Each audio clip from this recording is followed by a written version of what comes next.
Welcome to VVN e-learning classes. I am Lalit Kumar and I am going to teach you physics subject. तो कैसे हैं आप सभी? I hope you will be fine. Now let's start our next topic, that is very important topic, grouping of capacitors. ये बहुत ही important topic है. इसके ऊपर जनरली 1 मार्क या 3 मार्क को एक क्वेश्चन देखने के लिए हमें एग्जाम्स में मिलता है. तो कैपेसिटर एक हमारा इलेक्ट्रिकल डिवाइस है जो कि स्टोरिंग ऑफ द चार्ज के लिए काम आता है. इसी पर्पज के लिए हम इसको यूज करते हैं. Electrical as well as electronics दोनों ही टाइप के डिवाइसेस में इसको यूज करते हैं. और आप में से बहुत सारे बच्चों ने सुना होगा कि जब फैन कम स्पीड से मूव कर रहा हो, रोटेट कर रहा हो, तो हम जनरली कहते हैं कि उसका कैपेसिटर कमजोर हो गया है, उसकी कैपेसिटी कम हो गई है. तो यहां से आप देख सकते हो कि फैन में भी ये यूज किया जाता है. इसके अलावा इलेक्ट्रॉनिक डिवाइसेस में चाहे आपकी एलईडी हो, टीवी हो या कुछ भी हो, वहां पर जनरली हम इसको यूज करते हैं. तो बात आती है कि इसकी ग्रुपिंग कितने टाइप की हो सकती है, इसके कॉम्बिनेशन कितने टाइप का हो सकता है. The answer is 2 type. The first one is series combination and the another one is parallel combination. Okay, तो we will study the series combination. और सीरीज का नाम सुनते ही आप सबके माइंड में एक बात याद आ गई होगी. याद आई ना? Web series.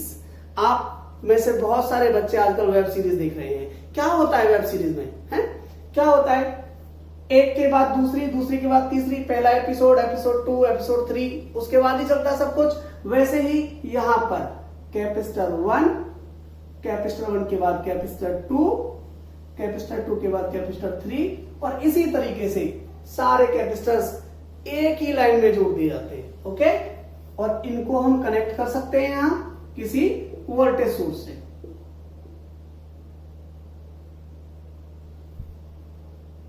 और ये बन गया हमारा वेब सीरीज की तरह ही series combination of the capacitors. Okay, basically इसकी जो खास बात है वो यही है कि यहां पर किसी भी कंपोनेंट से दूसरे कंपोनेंट पे जाने के लिए केवल एक ही पाथ होता है. देखिए, अगर मैं इसको C1 कैपेसिटर 1 मानूं, इसको C2, इसको C3 माने, तो कैपेसिटर 1 से कैपेसिटर 3 तक जाने के लिए भी केवल एक ही पाथ है, कोई दूसरा पाथ नहीं है. ऐसे ही कैपेसिटर 2 से कैपेसिटर 3 के जाने के लिए भी, और कैपेसिटर 1 से कैपेसिटर 2 के जाने के लिए भी.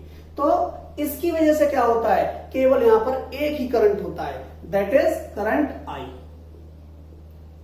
Let it is the voltage source with V voltage, positive terminal, negative terminal.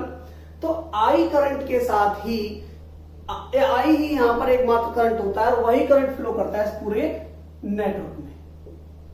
Okay, तो जब I करंट हमारा कैपेसिटर 1 के थ्रू फ्लो करता है, उसके बाद कैपेसिटर 2 में जाता है, उसके बाद कैपेसिटर 3 में जाता है, अगर सेम टाइम के लिए जब ये फ्लो करता है तीनों के थ्रू, तो क्या होगा, I into T, that is called the charge. और कैपेसिटर के अगर हमें बात करनी है तो कहीं ना कहीं चार्ज की ही बात करनी होगी हमें. ओके, तो चार्ज भी हमारा सेम ही होगा, क्योंकि I करंट हमारा सेम है, टाइम ड्यूरेशन हमारी सेम है, तो इसका मतलब चार्ज भी सेम है. यहां से हमें पता चला कि सीरीज कॉम्बिनेशन में जो चार्ज होता है वो होता है सेम, Q इज सेम.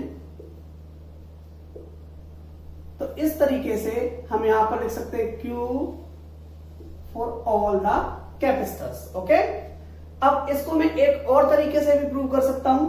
देखिए, पॉजिटिव टर्मिनल से ये हमारी कैपेसिटर 1 की प्लेट, फर्स्ट प्लेट जो है पॉजिटिव टर्मिनल से कनेक्टेड है, और मान लो इसकी वजह से पॉजिटिव Q चार्ज इस पहली प्लेट के अंदर की साइड में क्रिएट हो गया, तो क्या होगा, नेगेटिव Q चार्ज हमारा सेकंड प्लेट पर इंड्यूस हो जाएगा by the induction, negative Q.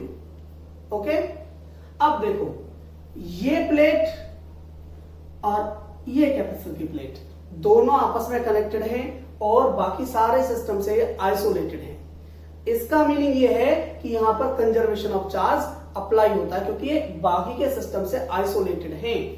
तो यहां पर अगर माइनस Q चार्ज है, तो यहां पर क्या होगा, पॉजिटिव Q चार्ज, और यहां पर भी पॉजिटिव Q चार्ज हमारा आ जाएगा.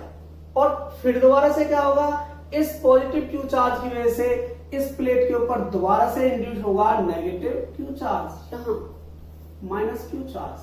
अब इस नेगेटिव क्यू चार्ज की वजह से, क्योंकि ये जो सेकंड प्लेट ऑफ कैपेसिटर 2 है, ये हमारे कनेक्टेड है कैपेसिटर 3 की फर्स्ट प्लेट से। ओके, तो यहां पर दोबारा से कंजर्वेशन ऑफ चार्ज अप्लाई होगा और यहां पर फिर हमारा पॉजिटिव क्यू चार्ज प्रोड्यूस हो जाएगा। ओके, और यहां पर इंडक्शन की वजह से, जो कि आपने कैपेसिटर के प्रिंसिपल में भी पढ़ा था, तो वहां पर नेगेटिव क्यू चार्ज यहां इंड्यूस हो जाएगा। तो इस तरीके से हर एक कैपेसिटर के ऊपर क्यू चार्ज है। आप कहोगे सर क्यू क्या, यहाँ पे तो पॉजिटिव क्यू और नेगेटिव क्यू दोनों ही हैं, बट हम कैपेसिटर की पहली प्लेट, पॉजिटिव प्लेट का ही चार्ज कंसीडर करते हैं। तो इस तरीके से हमारा सीरीज कॉम्बिनेशन हो गया और हमें क्या पता चला कि सीरीज कॉम्बिनेशन में सभी कैपेसिटर्स पर चार्ज सेम होता है। Okay, the second thing is voltage. अब देखिए Q सभी के लिए सेम है और हमें पता है Q equal to CV। Okay, यहां से अगर हम वोल्टेज निकालें V is equal to Q by C, तो यहां पर वोल्टेज जो होगी पहले कैपेसिटर के through, that will be V1 is equal to Q upon C1। Second capacitor के लिए V2 is equal to Q upon C2 और तीसरे कैपेसिटर के लिए वोल्टेज जो होगी that will be Q upon C3। Okay, तो यहां हम देख सकते हैं ये Q अपॉन C3 है, ये Q अपॉन C2 है, ये Q अपॉन C1 है। इसका मतलब क्या है कि तीनों ही क्वांटिटीज अलग अलग हैं। अगर ये केवल तभी सेम हो सकती है जब C1 की वैल्यू C2 के बराबर होगी, तभी यहां पर हमें Q अपॉन C बराबर मिलेगा। इसका मीनिंग ये हो गया कि जो वोल्टेज है तीनों ही कैपेसिटर्स के थ्रू डिफरेंट है। Okay, the second point is V is different for different capacitors. Voltage जो है डिफरेंट कैपेसिटर्स के लिए डिफरेंट होगा और क्योंकि हमारी कैपेसिटेंस की वैल्यू डिफरेंट है, बट अगर इनकी कैपेसिटेंस की वैल्यू सेम हो गई तो वहां पर हमारा वोल्टेज सेम हो जाएगा। जैसा कि आप जानते हो Q is equal to V is equal to Q by C। जब ये C दोनों के लिए C1 और C2 दोनों ही बराबर हो जाएंगे, जब ये दोनों C1 एंड C2 बराबर हो जाएंगे तो हमारा V is equal to Q by C ये वैल्यू सेम हो जाएगी। तो इसका मतलब जब आइडेंटिकल कैपेसिटर्स होंगे तो उनके लिए हमारा वोल्टेज जो है उनके अक्रॉस सेम ही होगा। ओके, तो ये हमारी अंडरस्टैंडिंग हो गई सीरीज कॉम्बिनेशन की। और अब हम स्टार्ट करते हैं इसको स्टडी करना for the point of view syllabus point of view से हम इसको स्टडी करना स्टार्ट करेंगे। Let's start the series combination with its definition. Okay, तो definition इसकी सबसे पहले, the capacitors are said to be connected in series combination if there is only one path to proceed from one capacitor to another. क्या meaning है इसका? इसका meaning है कि एक कैपेसिटर से दूसरे कैपेसिटर, किसी भी दूसरे कैपेसिटर तक पहुंचने के लिए केवल एक ही पाथ है, तो कैपेसिटर्स हमारे सीरीज कॉम्बिनेशन में कनेक्टेड कहे जाते हैं। ओके, तो ये इसकी डेफिनेशन हो गई। इसके बाद हमने जो भी कंक्लूड किए थे अपनी अंडरस्टैंडिंग ऑफ द कंसेप्ट से, कि जब सीरीज में हमारे कैपेसिटर्स कनेक्टेड रहते हैं तो चार्ज क्या रहता है सभी कैपेसिटर्स का इक्वल होता है, बट वोल्टेज सबकी डिफरेंट होती है, अलग अलग होती है। ओके, तो यही बात हमने सेकंड पॉइंट के तौर पर यहाँ पे लिख दिया। In series combination charge is same for all the capacitors but voltage is different for different capacitors if they are not identical. जैसा कि मैंने आपको लास्ट टाइम पे बताया था कि अगर सेम कैपेसिटेंस है दो कैपेसिटर्स का तो सीरीज कॉम्बिनेशंस में भी उनका वोल्टेज सेम होगा, क्योंकि चार्ज उनके ऊपर सेम हो गया, कैपेसिटेंस भी सेम हो गया, तो V की वैल्यू भी सेम हो जाएगी, जैसे मैंने आपको करके बताया था। तो आप इसको नोट डाउन कर सकते हैं। So let's do the derivation part of this question. तो डेरिवेशन पार्ट के लिए हम उस कंपोनेंट को लेते हैं जो डिफरेंट कैपेसिटर्स के लिए डिफरेंट हो। ओके, और यहां पर ऐसा कंपोनेंट क्या है? चार्ज नहीं, वोल्टेज। ओके, वोल्टेज डिफरेंट है सभी कैपेसिटर्स के लिए, तो हम यहां पर वोल्टेज लिखे। देखिए V is the equivalent voltage for whole network. Okay, तो V जो है ये क्या होगा? This is the sum of V1, V2 and V3। V1 plus V2 plus V3। अब हमें पता है V की जो वैल्यू है that is V is equal to Q by C। अभी हमने फॉर्मूला किया था, तो हमने यहां जो हमारा इक्विवेलेंट वोल्टेज है, टोटल वोल्टेज है, जो हमारा यहां से सोर्स का वोल्टेज है, उसके लिए हमने C जो है कैपेसिटेंस CE मान लिया, या हम इसको CS मान लेते ताकि equivalent capacitance of the series combination हो जाएगा ये। तो हमने इसको मान लिया Q by CS। After that V1 is the voltage of capacitor 1, तो यहां पर क्या होगा Q by C1, Q by C1। उसके बाद कैपेसिटर 2 में Q by C2, Q by C2, और ऐसे ही फिर थर्ड कैपेसिटर के लिए Q बाई C3। इस तरीके से हमें एक यहां पर एक्सप्रेशन मिला। अब यहां से हम RHS से Q को कॉमन ले सकते हैं, it will become Q by CS, Q 1 by C1 plus 1 by C2 plus 1 by C3, और इस तरीके से Q से Q कैंसिल हो जाएगा, और हमें यहां एक्सप्रेशन मिला है equivalent capacitance of A series combination of the capacitor. This is the expression. ये बहुत कुछ मिलता है, किससे मिलता है? 10th क्लास में रजिस्टर्स आपने पढ़े होंगे, तो रजिस्टर्स के पैरेलल कॉम्बिनेशन से मिलता है। वहां पर 1 by RP is equal to 1 by R1, 1 by R2, 1 by R3, तीनों के तीनों ऐड हुए थे, reciprocals of the register add हुआ था। ओके, तो ये यहां पर कैपेसिटर्स के लिए सीरीज में है। ओके, इस तरीके से हो गया। अगर हम यहां पर n कैपेसिटर्स लें, n नंबर ऑफ कैपेसिटर्स लें, 4 n नंबर ऑफ कैपेसिटर्स,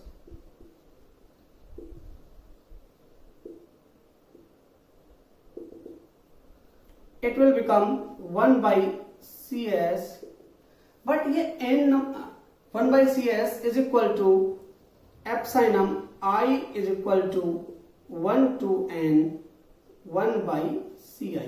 देखिए ये एक्सप्रेशन आया, और मैं आपको बताना भी चाहूंगा कि ये एक्सप्रेशन कहां से आया। देखिए अगर हमारे पास n नंबर ऑफ कैपेसिटर होंगे तो this will be the expression,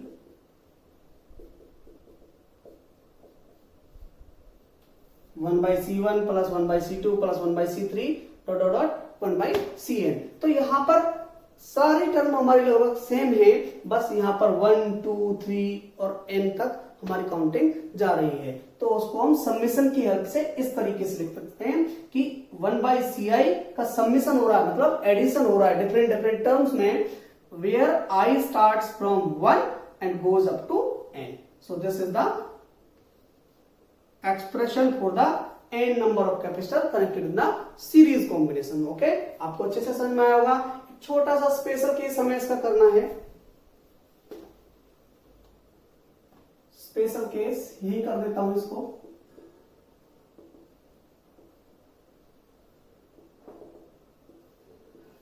when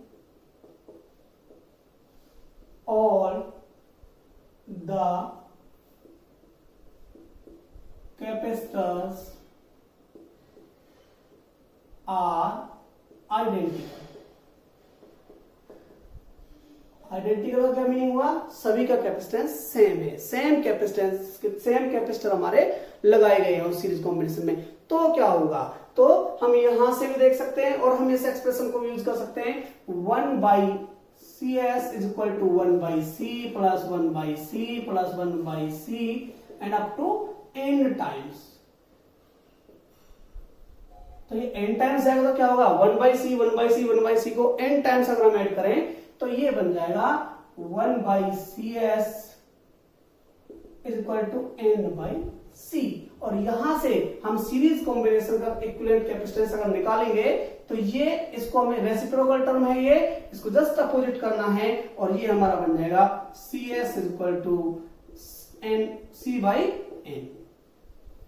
तो इस तरीके से हम देख सकते हैं कि सीरीज कॉम्बिनेशन जब हो रहा है सेम कैपेसिटेंस के कैपेसिटर का, तो हमारा टोटल या इक्विवेलेंट कैपेसिटेंस जो है वो डिवाइड हो रहा है n नंबर ऑफ टाइम्स। जितने भी हमारे कैपेसिटर्स हैं, मान लो 5 माइक्रोफेराडे के 5 कैपेसिटर्स को सीरीज में कनेक्ट किया जाता है, तो क्या होगा हमारा सीरीज का equivalent capacitance? That will be 5 microfarad divided by 5 that is equal to 1 microfarad. Means decrease हो गया, टोटल कैपेसिटेंस डिक्रीज हो रहा है series combination of the capacitors में। तो इस तरीके से हम ये बात कंक्लूड कर सकते हैं, इसको हम एज ए नोट भी लिख सकते हैं।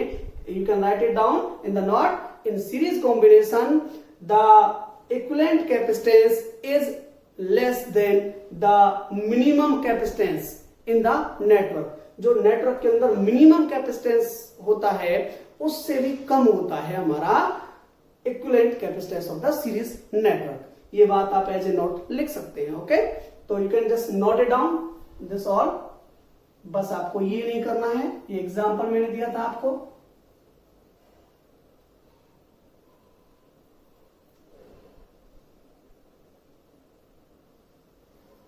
Just note it down. So this is that note, you can write it down in your copy. अब मैं आपसे डिस्कस करना चाहूंगा सीरीज कॉम्बिनेशन को ही न्यूमेरिकल पॉइंट ऑफ व्यू से, कि न्यूमेरिकल्स के अंदर किस तरीके से हमारे लिए सीरीज कॉम्बिनेशंस को आइडेंटिफाई करना आसान हो जाए, इजी हो जाए। ओके, तो इसके लिए देखिए यहां पर जो नेगेटिव प्लेट है कैपेसिटर 1 की, वो कनेक्टेड है कैपेसिटर 2 से। कौन सी प्लेट से? पॉजिटिव प्लेट से। Okay, again the negative plate is connected to the positive plate. It means the positive plate of the C3 capacitor is connected to the negative plate of the C2. तो यहां पर कहीं ना कहीं opposite polarity की plates capacitors की आपस में कनेक्टेड रहती हैं। So we can also give a definition on this basis that एक capacitor is said to be connected in series combination if the negative plate of the one capacitor is connected to the positive plate of the another and the vice versa. Just opposite भी इसका हो सकता है। इस तरीके से हम इसको डिफाइन कर सकते हैं। ये डेफिनेशन भी आप वहां पे लिख सकते हो, और इससे हम कहीं ना कहीं न्यूमेरिकल्स के लिए आराम से आइडेंटिफाई कर पाएंगे कि हमारा जो नेटवर्क है वो कहां तक सीरीज में है और कहां पे वो पैरेलल में है। तो आप इसको नोट डाउन कर लें, इस नोट को। इसके बाद हम स्टार्ट करते हैं parallel combination. Okay, now let's study the parallel combination. Series combination में आपने पढ़ा था कि हमारे सारे कैपेसिटर्स एक ही पाथ में कनेक्टेड रहते हैं, एक ही सीरीज में कनेक्टेड रहते हैं, और वहां पर हमें अगर एक पॉइंट से दूसरे पॉइंट पर मूव करना हो, प्रोसीड करना हो, तो केवल एक ही पाथ होता है। यहाँ पैरेलल कॉम्बिनेशन में उसका अपोजिट होगा। यहाँ पर हर एक कैपेसिटर डिफरेंट पाथ्स में कनेक्टेड रहेगा, और एक पॉइंट से दूसरे पॉइंट पर मूव करने के लिए, प्रोसीड करने के लिए बहुत सारे पाथ हमारे पास रहेंगे। जैसे C1, C2, C3 हमारे डिफरेंट पाथ्स में कनेक्टेड हैं। ओके, तो यहाँ पर हमें इस पॉइंट से इस पॉइंट पे जाना है तो हम C1 के थ्रू भी जा सकते हैं, C2 के थ्रू भी जा सकते हैं, C3 के भी थ्रू जा सकते हैं। तो बहुत सारे पाथ्स हमारे पास हैं। ओके, तो this is the parallel combination and this is the definition. Capacitors are said to be connected in parallel combination if we can proceed from one point to the other along with different paths. Okay, you can just write it down the definition. इसके बाद हम बात करते हैं कि voltage level क्या रहेगा यहाँ पर डिफरेंट कैपेसिटर्स के लिए। तो देखिए सभी कैपेसिटर्स की एक प्लेट कनेक्टेड है हमारे पॉइंट ए से, और सेकंड प्लेट सभी की कनेक्टेड है पॉइंट बी से। हम यहाँ पॉइंट ए भी कह सकते हैं, बी भी कह सकते हैं। और पॉइंट ए का जो कनेक्शन है हमारा वो है positive terminal of the voltage source. इसका मतलब ये यहाँ पे शॉर्ट सर्किट हुआ पड़ा है, और शॉर्ट सर्किट की वजह से जो वोल्टेज लेवल यहाँ पॉजिटिव टर्मिनल पर है वही वोल्टेज लेवल हमारा ए पॉइंट पर है। जो वोल्टेज लेवल हमारा नेगेटिव टर्मिनल पर है वही वोल्टेज लेवल हमारा बी पॉइंट पर है। ओके, तो इस तरीके से सभी कैपेसिटर्स की प्लेट 1 जो है वो पॉजिटिव टर्मिनल के वोल्टेज लेवल पर रहेंगी, और जो हमारी सेकंड प्लेट से सभी कैपेसिटर्स की वो वोल्टेज जो हमारा सोर्स है उसके नेगेटिव टर्मिनल पर जितना वोल्टेज है उसी लेवल पर रहेंगी। इसका मतलब सभी के सभी कैपेसिटर्स के थ्रू हमारा जो वोल्टेज है वो सेम है। ओके, तो इस तरीके से हम सब के लिए ही वोल्टेज लिख सकते हैं V is the voltage for the whole network. Okay, अब बात आती है चार्ज की। तो चार्ज के लिए आपको फॉर्मूला पता है Q is equal to CV. Okay, अब पहले कैपेसिटर के लिए late the charge is Q1, okay, तो ये क्या होगा C1 इंटू V, दूसरे के लिए C2 इंटू V और तीसरे के लिए C3 into V।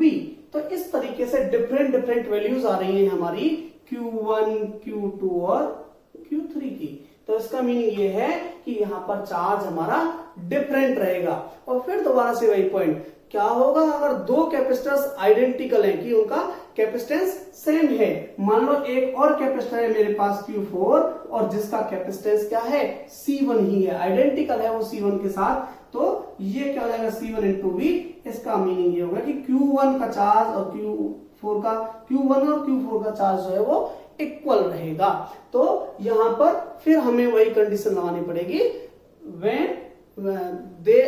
when no capacitor is identical, तभी हमारा हम ये कह सकते हैं कि सभी कैपेसिटर्स के लिए वो जो हमारा चार्ज है वो डिफरेंट रहेगा। ओके, तो आप ये डायग्राम बना लें। इसी डायग्राम के थ्रू मैं न्यूमेरिकल पोर्शन के लिए भी आपको समझाना चाहूंगा थोड़ा सा, कि न्यूमेरिकल पोर्शंस में जो हमने सीरीज कॉम्बिनेशन के लिए किया था कि आइडेंटिफाई कैसे करें सीरीज कॉम्बिनेशन को, वैसे यहाँ पे पैरेलल कॉम्बिनेशन को आइडेंटिफाई कैसे करेंगे। देखिए पॉजिटिव टर्मिनल से कनेक्टेड हैं कौन सी प्लेट्स, फर्स्ट प्लेट सभी कैपेसिटर्स की। तो यहां से हमारा एक करंट जाएगा I और यहां जाके वो डिस्ट्रीब्यूट हो जाएगा। ओके, तो बेसिकली अगर यहाँ पे हम कॉम्बिनेशन की बात करें तो क्योंकि ये सभी फर्स्ट प्लेट हमारी पॉजिटिव प्लेट से कनेक्टेड हैं, तो यहां पर पॉजिटिव Q चार्ज हो जाएगा,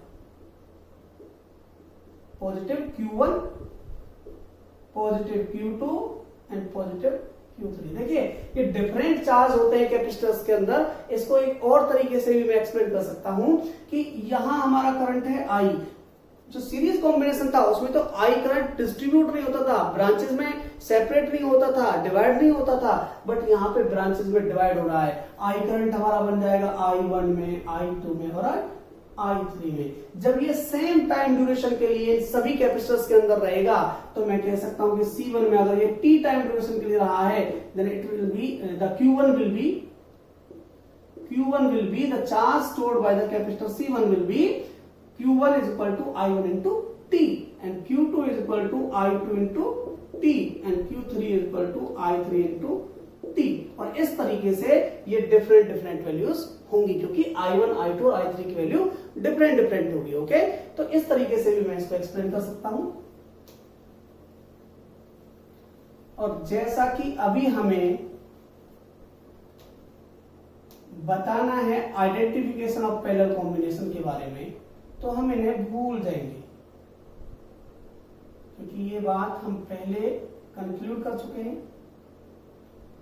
तो देखिए सभी जो हमारे प्लेट्स हैं पॉजिटिव चार्ज वाली सभी प्लेट्स एक पॉइंट पर ही कनेक्टेड हैं। वैसे ही दूसरी जो प्लेट्स हैं उन पर इंडक्शन के थ्रू नेगेटिव चार्ज इंड्यूस हो जाएगा कैपेसिटर के प्रिंसिपल के अकॉर्डिंग, और सभी नेगेटिव चार्ज वाली प्लेट्स दूसरे पॉइंट पर कनेक्टेड हैं। तो इस तरीके से हम समझ सकते हैं कि जिस कॉम्बिनेशन में सारी पॉजिटिव प्लेट्स एक साथ कनेक्टेड हो और सारी नेगेटिव प्लेट्स एक साथ एक पॉइंट पर कनेक्टेड हो, वो कॉम्बिनेशन कौन सा हो गया, पैरेलल कॉम्बिनेशन। जबकि सीरीज में negative plate of the first capacitor is connected to the positive plate of the second capacitor, ये डिफरेंट हो गया उससे। ओके, अब यहां पर हम एक और पॉइंट लिखते हैं जैसा कि हमने सीरीज कॉम्बिनेशन में लिखा था, the voltage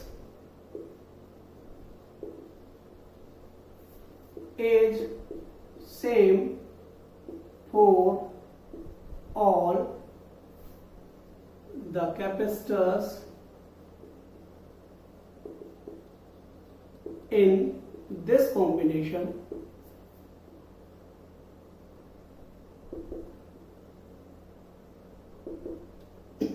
but the charge stored, your charge is different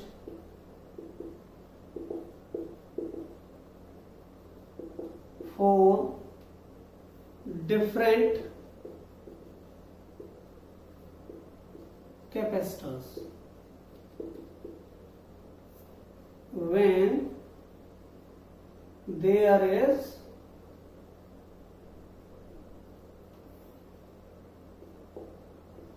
no identical capacitor.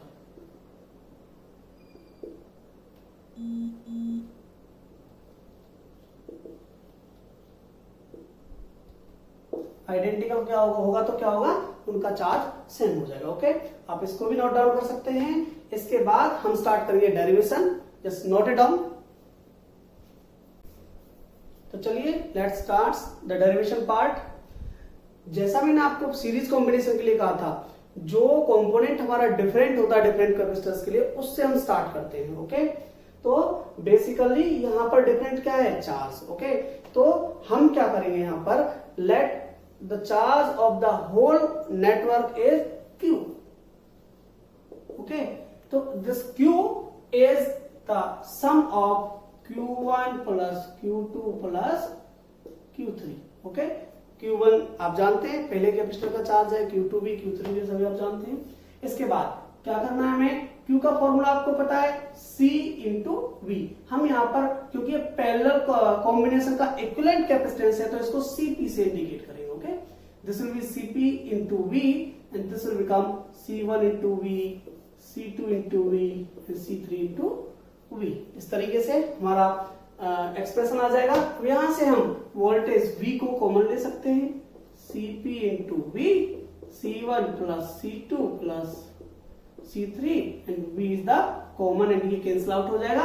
और बहुत ही इजीली हमने पैरेलल कॉम्बिनेशन का इक्विवेलेंट कैपेसिटेंस यहां से कैलकुलेट कर लिया। This is the expression. Okay, और एक एक्सप्रेशन मिलता है किसके साथ, series combination of the resistors. Okay, तो इस तरीके से हम कर पाएंगे इसको। अब वही for n number of capacitors,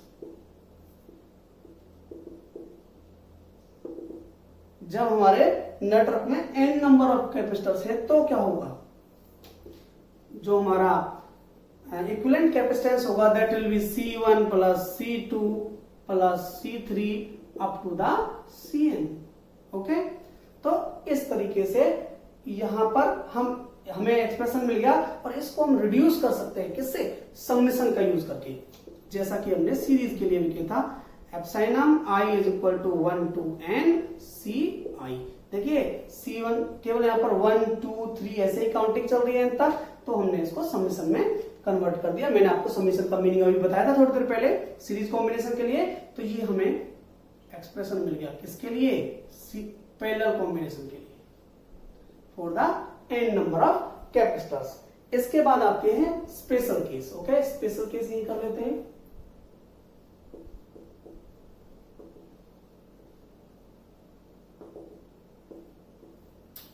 When all the capacitors